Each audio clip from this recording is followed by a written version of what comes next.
Now to export data or sketches from the survey menu, you can tap on the options button here and click on export.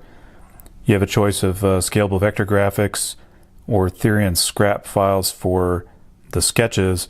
And when you export an SVG file, it'll generate 3 SVG files. So there's one for the plan view sketch, and the cross sections are overlaid on that. They're generally exported as a separate layer. You also have the projected line plot without any sketch detail, and then you have the extended profile sketch page as a third sketch page that's exported. There's different data formats that you can use. Walls, it'll create an SRV file. It's a text format file. Compass DAT is also a text format file. And then I'm not as familiar with Survex or Therion, but there are also data formats for desktop data management applications. And so you can export the data in those formats. So after you've exported your sketch or data files from Qave, you can save them onto a folder on your Android device. And then to get them from your Android device to a PC, you can use a micro SD if your Android device has a SD card reader, or you can use email, or you can transfer wirelessly with something like Bluetooth. But the idea is once you get the data files and sketch files into a PC, then you can manipulate them. And there's a couple tricks and things to keep in mind as you do that. So I created a folder here for the SVG files. Qave will generate 3 files. There's one that's labeled extended. That's the extended profile sketches, which are previewed here. The next one is has a suffix of plan. That's your plan view sketch. And it also contains cross sections. And then the one that says section is actually the projected profile view line plot. You can open these SVG files in either Adobe Illustrator or a free software like Inkscape and manipulate the sketches there. Now I've installed on this computer a font that's available on the internet. I'll put a link to that font in the description below, but it's a Spelio UIS font, and what that does is it takes the symbol libraries that are in Qave and it translates them for the computer. So these symbols, like for soda straws, crystals, stalactites, stalagmites, they're basically keyboard functions, and then for the software to be able to translate them into the proper symbols, you need that font installed. Otherwise they just show up as like backslashes or forward slashes, different keystrokes, and it's hard to tell what's going on.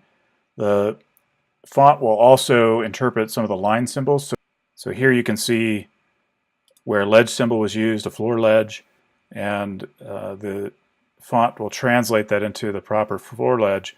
But here, this circle here is actually a ceiling ledge, like a dome symbol, and that didn't get translated very well.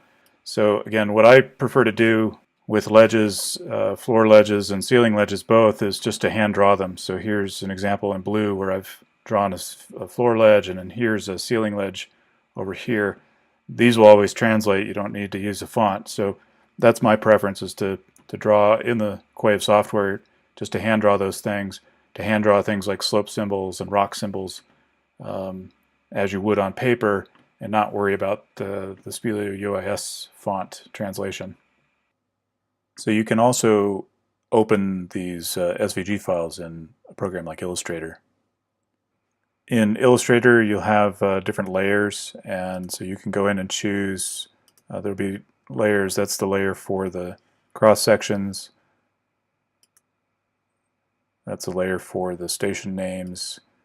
I think that's the station labels. That's the line plot itself, the vectors. Those are the drawing elements.